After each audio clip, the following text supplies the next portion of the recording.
South India shopping mall ప్రముఖ సినీ తార కుమారి శ్రీలీల గారిచే December 12న గొప్ప ప్రారంభం.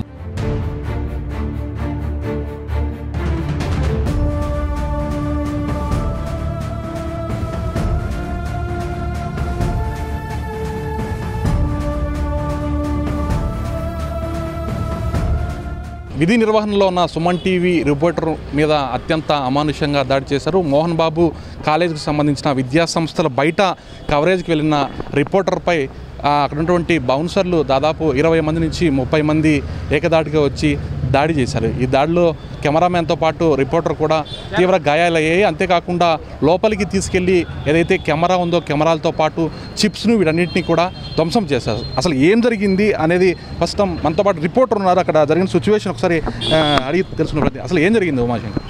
అంటే ఇప్పుడు మోహన్ బాబు గారి ఇష్యూ జరుగుతోంది కదా, ఆ ఇష్యూ పైన జనరల్గా అక్కడ కాలేజీకి సంబంధించినటువంటి కొన్ని ఆస్తుల విషయంలో కూడా ఉన్నటువంటి నేపథ్యంలోనే ఆఫీస్ నుంచి వచ్చినటువంటి ఇన్స్ట్రక్షన్స్ మేరకు మేము అక్కడ కవరేజ్ చేయడానికి వెళ్ళాం. ఈవెన్ మేము కాలేజ్ ప్రెమిసెస్లో ఎక్కడా కూడా అడుగు పెట్టలేదు. రోడ్డు పైన వెహికల్స్ పోయేటువంటి రోడ్డు పైన ఉన్నాము. రోడ్డు పైన నిల్చొని మేము అక్కడ విజువల్స్ తీసుకుంటుండగా కొంతమంది బౌన్సర్స్ దాదాపు 5 నుంచి 6 మంది వచ్చారు. వాళ్ళు స్టార్టింగ్ రావడమే మా పైన దురుసుగా మాట్లాడడము, అక్కడ నుంచి వెళ్ళిపోవాలని చెప్పి ఒక సీరియస్ వార్న్ అయితే చేశారు వాళ్ళు. మేము ఎందుకు వెళ్ళాలి, మేము పబ్లిక్ ప్లేస్లో నిలబడి విజువల్స్ తీసుకుంటున్నాం, ఎక్కడైనా ఇష్యూ జరిగితే ఇది తీసుకోవడం కామన్ కదా, మేము జర్నలిస్టులం కదా అనేసి అనే విషయం వాళ్ళకి చెప్తూనే ఉన్నాం. చెప్పినప్పటికీ కూడా వాళ్ళు ఎవరికో ఫోన్ చేస్తారు, పై అధికారుల పైనుంచి కొన్ని కాల్స్ రావడము, అట్ ఏ టైం అక్కడ ఉన్నటువంటి వాళ్ళు ఒక్కొక్కరుగా దాదాపు 25 నుంచి 30 మంది దాకా అక్కడికి ఒకసారిగా రావడము. అది కూడా ఏంటంటే బౌన్సర్స్ కొంత అక్కడ మా పైన దురుసుగా ప్రవర్తించిన తర్వాత లోపలికి వెళ్ళి వాళ్ళు డ్రెస్ చేంజ్ చేసుకుని అంటే అన్యూనిఫామ్లో అక్కడికి వచ్చి మమ్మల్ని దాడి చేసే ప్రయత్నం చేశారు. దాంతోపాటు కూడా లోకల్గా ఉన్నటువంటి కొంతమంది ఎవరో తెలియదు వీళ్ళు ఫోన్లు చేశారు. వాళ్ళు దాదాపు 25 నుంచి 30 మంది దాకా వచ్చారు. ఫుల్ డ్రింక్ చేసేస్తున్నారు వాళ్ళు. అంటే నన్ని మా కెమెరామెన్ నరసింహని రోడ్డు పైన అంటే మాకు ఆ సిచ్యువేషన్ చూస్తే మేము ఇద్దరం ఉన్నాము, దాదాపు అక్కడ 30 మంది 35 మంది దాకా ఉన్నారు. అందరూ కూడా వెంబడించి కొట్టే ప్రయత్నం చేస్తారు. అక్కడ పిఆర్ఓ కూడా అక్కడే ఉన్నాడు. మేము చెప్తూనే ఉన్నాము, మేము మాట్లాడుతున్నాం, మేము మాట్లాడుతున్నాం, మీరు మాట్లాడండి అంటే కూడా వాళ్ళు ఎట్టి పరిస్థితుల్లో వినిపించుకోకుండా మా పైన కొట్టారు. ఉండేటువంటి కెమెరాను అదే రకంగా మా ఫోన్లు లాక్కునేశారు. కెమెరాని అక్కడే రోడ్డు పైన వేసి ధ్వంసం చేసేశారు. దాంట్లోపాటు చిప్పును వాళ్ళే తీసుకునేశారు. అదే టైంలోనే ఒక సుమ్మో ఒకటి తీసుకొని వచ్చి దాన్ని పెట్టి ఆ సుమ్మోలో మమ్మల్ని ఇద్దరిని ఎక్కించే ప్రయత్నం చేశారు. అయితే మాకు సిచ్యువేషన్ అర్థమైపోయింది, ఎక్కడికి తీసుకెళ్తున్నారో తెలియట్లేదు, అన్నోన్ పర్సన్స్ వాళ్ళు కూడా.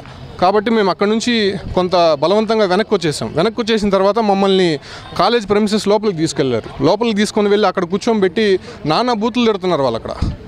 అక్కడ ఉన్నటువంటి ఆఫీస్ స్టాఫే కన్నల్ అంట అతను ఎవరో అక్కడ సెక్యూరిటీ చీఫ్ అంట, అతను బండబూతులు తిడుతున్నాడు. అసలు మీ అంతు చూస్తాము, మిమ్మల్ని చంపేస్తాము, ఇక్కడ నుంచి కానీ వెళ్ళకపోతే కనీసం మీరు తీసినటువంటి వీడియోలు అక్కడ కానీ ప్లే అయితే మీ అంతు చూస్తామనేటువంటి హెచ్చరికలు అయితే జారీ చేశారు. దాదాపు అరగంట నుంచి దాదాపు 45 మినిట్స్ దాకా మా పైన అక్కడ దాడి జరిగింది. దాంతోపాటు లోపల తీసుకొని వెళ్ళి ఒక 1/2 అవర్ కూర్చోబెట్టారు. మళ్ళీ ఫైనల్గా మా చిప్పులు అదే రకంగా మా ఫోన్లో ఉన్నటువంటి విజువల్స్ ఏమీ లేకపోవడంతో మమ్మల్ని అక్కడ నుంచి సేఫ్గా బయటికి పంపించేశారు. ఇప్పుడు ఇక్కడికి వచ్చి మా జర్నలిస్ట్ యూనియన్లో అదే రకంగానే అందరూ కూడా వచ్చి పోలీస్ స్టేషన్లో కంప్లైంట్ ఇచ్చాం. ఖచ్చితంగా వాళ్ళపైన చర్యలు తీసుకోవాలి. ఎందుకంటే మేము కొంతసేపు ఇంకా అక్కడ కానీ ఉంటే ఖచ్చితంగా మా ప్రాణాలకే ప్రమాదం అయి ఉండేది. వాళ్ళు అంత విచక్షణ మర్చిపోయి దాడి చేసే ప్రయత్నం చేశారు. ఫుల్గా డ్రింక్ చేస్తున్నారు వాళ్ళు. ఈవెన్ మమ్మల్ని లోపల పెట్టినప్పుడు కూడా గేట్ ఎక్కి లోపలికి దూకి కొట్టే ప్రయత్నం అయితే చేస్తున్నారు. బట్ ఫైనల్లో అక్కడ గేట్స్ క్లోజ్ చేశారు కాబట్టి మేము అక్కడ సేఫ్ అయ్యాము. లేకపోతే బయట ఉండేటువంటి వారి దగ్గర ఖచ్చితంగా ఒక సీరియస్ ఇష్యూ అనేది అక్కడ జరుగునేది మాత్రం చాలా స్పష్టంగా కనిపిస్తుంది. కెమెరాను కూడా ఒకసారి విజువల్స్లో కూడా మనం గమనించవచ్చు.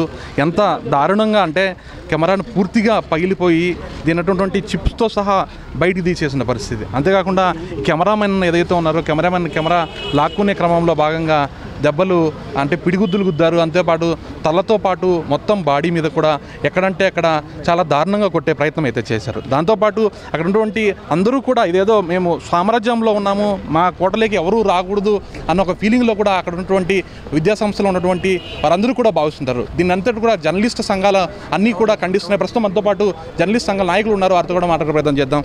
చెప్పండి, అంటే జనరల్గా ఈ సిచ్యువేషన్ చూస్తే మనం చాలా దారుణంగా జరిగిన పరిస్థితి. అంటే అక్కడ లోపలికి వెళ్ళకపోయినట్టు బయట విజువల్స్ చూస్తున్నా కానీ చాలా దారుణంగా ఎలా చూస్తారు? తప్పనిసరిగా ఇప్పుడే మనం బాధితుడైన ఉమాశంకర్ మాట్లాడినాం. నిజంగా వాళ్ళు ప్రాణాలు అరచేతులు పెట్టుకొని బయటకు పడిన పరిస్థితి. ఈవేళ నిజంగా మీ ప్రెమిసెస్ లోపలికి వెళ్ళిపోయి ఉండి అక్కడ ఏదైనా నిషిద్ధ ప్రాంతంలో ఏమైనా చేసుకుని ఉంటేనా మీరు ప్రశ్నించేందుకు ఒక అర్హత ఉండేది. కానీ ఏమాత్రం సంబంధం లేదు. ఒక నడి రోడ్డు పైన అతను చిన్న విజువల్స్ తీసుకుంటూ ఉంటే అంతమంది ఒక్కసారిగా 2 వ్యక్తులు అక్కడ ఉండేది, కెమెరామెన్, రిపోర్టరు. ఆ ఇద్దరిని అలా చుట్టుముట్టి వందలాది మంది ఒక్కసారిగా వచ్చి విచక్షణారహితంగా వాళ్ళకి కనిపించే దెబ్బల కంటే కూడా కనిపించే దెబ్బలు చాలా ఎక్కువగా ఉన్నాయి. అత్యంత అమానుషంగా వాళ్ళని బలం కొట్టుకుంటూ కాలేజీలోకి తీసుకెళ్ళి అక్కడే నిర్బంధించి మొబైల్ లాక్కొని కెమెరాలు పగలగొట్టి అక్కడి నుంచి మళ్ళీ జీపులో ఎక్కించే ప్రయత్నం చేసి ఇంత బీభత్స వాతావరణం సృష్టిస్తే ఎంత ప్యానిక్ గురయ్యంటారో అర్థం చేసుకోవచ్చు. మోహన్ బాబు గారు కూడా మా అధ్యక్షులుగా ఉన్నారు. విష్ణు గారు ఇప్పుడు ప్రస్తుతం మా అసోసియేషన్కి అధ్యక్షులుగా ఉన్నారు. ఒక అసోసియేషన్కి అధ్యక్షులుగా ఉన్న మీరు కింద స్థాయి ఉద్యోగులు కార్మికుల సమస్యలు మీకు బాగా తెలుసు. అతను ఒక చిన్న చిరుద్యోగి, సంస్థ చెప్పిన పని అతను చేస్తూ ఉంటాడు. మీ ప్రైవసీకి కానీ మీ గౌరవం కానీ భంగం కలిగించే పనులు అతను ఏమీ చేయలేదు. ఇప్పుడు జరుగుతున్న వివాదం ఏంటో మీకు అంతా తెలుసు.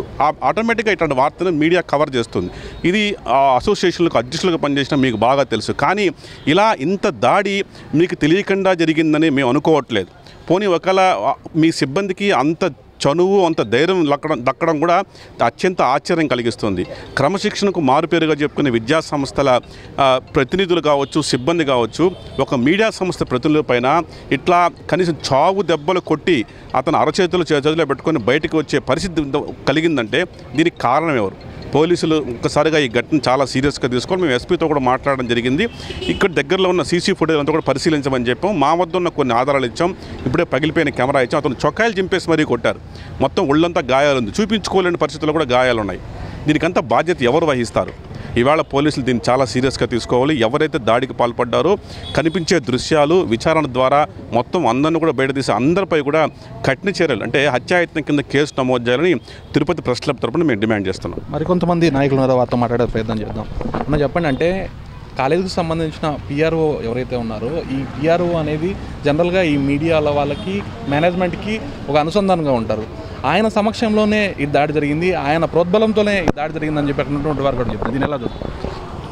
ఈరోజు మోహన్ బాబు కాలేజీ వద్ద సుమన్ టీవీ ప్రతినిధులపై జరిగిన దాడిని ఆంధ్రప్రదేశ్ ఫోటో జర్నలిస్ట్ అసోసియేషన్ మరియు వీడియో జర్నలిస్ట్ అసోసియేషన్ తరపున తీవ్రంగా ఖండిస్తున్నాం. బాధాకరమైందంటే కళాశాలలో ప్రోగ్రాం ఉంది రండి అని మా వెంటబడి గంటలు ప్రెస్ క్లబ్ దగ్గర వేచి ఉండి పిలుచుకొని పోయే పిఆర్ఓ సమక్షంలోనే మీడియాపై ఇట్లా ప్రతినిధులపై దాడి జరగడాన్ని చాలా బాధాకరంగా ఉంది. ఇది ఇంకొక విషయం ఏంటంటే నిత్యం పద్ధతులు, క్రమశిక్షణలు, మంచి మాటలు హితోపదేశం చేసే మోహన్ బాబు కాలేజీ సిబ్బంది ఆయన వాళ్ళ యాజమాన్యం ఏ విధమైనటువంటి ఇన్స్ట్రక్షన్స్ నాకు తెలియదు, కానీ అసలు మీడియాపై దాడి చేయడం ప్యాషన్గా అయిపోయింది ప్రతి ఒక్కరికి. ఇప్పుడు అదేదో భయం కూడా పోయింది వాళ్ళకి. ఖచ్చితంగా ఈ ఇన్సిడెంట్తో ఎస్పీ గారు చాలా సీరియస్గా రియాక్ట్ అయినారు. ఈ ఇన్సిడెంట్తో ఖచ్చితంగా ఇటు దాడికి పాల్పడే వాళ్ళు గుర్తుండిపోయే విధంగా 307 కట్టించాలి, వాళ్ళందరి మీద కూడా కట్టించాలా. కెమెరా మీద డ్యామేజ్ చేసిన కెమెరా ఇది చేయాలా. At the same time attempt murder అనేది చాలా సీరియస్ తీసుకున్నాం. మేము కూడా అవసరమైతే మళ్ళొక్కసారి ఎస్పీ గారిని కలిసి ఈ విషయం పైన చేస్తాం. ఇంకోటి, లోపల మోహన్ బాబు గారు కానీ వాళ్ళ కుటుంబం కానీ విష్ణు కానీ మనోజ్ కానీ వీళ్ళెవరు లేరు కదా. కాలేజీ లోపల ఎవరూ లేరు. అక్కడ వాళ్ళ భంగం కలిగేదానికి అవకాశం కూడా లేదు. రోడ్డు పైన అది పబ్లిక్ రోడ్డు, అక్కడ నిలబడి విజువల్స్ తీసుకుంటుంటే కూడా మీకు అంత అభ్యంతరం ఏంది? అదే మీ సామ్రాజ్యమా? అదేమన్నా మీ యొక్క కోటరీనా? నాకు అర్థం కాలేదు. ఇకనైనా ఒళ్ళు దగ్గర పెట్టుకోమని హెచ్చరిస్తున్నాం. మీడియా పట్ల జాగ్రత్తగా ఉండమని మోహన్ బాబు కాలేజీ సిబ్బందికి మరొకసారి హెచ్చరిస్తూ వెంటనే నిందితులందరినీ అరెస్ట్ చేయాలా, వాళ్ళందరిపైన 307 కేసు కట్టాలా. అవసరమైతే మరిన్ని సెక్షన్లు కూడా వాళ్ళ మీద కట్టి భవిష్యత్తులో దాడులకు పాల్పడడానికి సాహసించే విధంగా ఎవరు కూడా ముందుకు రాకుండా ఇటట్టుగా ఆ భయం వాళ్ళలో రావాలని తిరుపతి పాత్రికేయ సమావేశం తరపున మేము డిమాండ్ చేస్తున్నాం. ఏదైతే దాడి జరిగిందో ఈ దాడికి సంబంధించిన చేసిన వ్యక్తుల మీద ప్రతి ఒక్కరి మీద చర్యలు తీసుకోవాలని, లేని పక్షంలో గట్టి ఎత్తున పోరాడతామని చెప్పి యూనియన్ నాయకులందరూ కూడా చెప్తున్నారు. అదేవిధంగా పోలీసుకు సంబంధించిన ఇప్పుడే చంద్రగిరి పోలీస్ స్టేషన్కి వచ్చి కంప్లైంట్ అయితే ఇవ్వడం జరిగింది. పోలీసులు కూడా దీని మీద సానుకూలంగా స్పందిస్తున్నారు. ఎక్కడైతే సీసీ కెమెరాలు ఉన్నాయో ఆ సీసీ కెమెరాలు గమనించి ఎక్కడ దాడి జరిగిందో, ఎవరెవరు దాడి చేశారో వాటన్నిటిని ఇక్కడ వీడియోలో బయటికి తీసి చర్యలు తీసుకుంటామని చెప్పి పోలీసులు చెప్తున్నారు.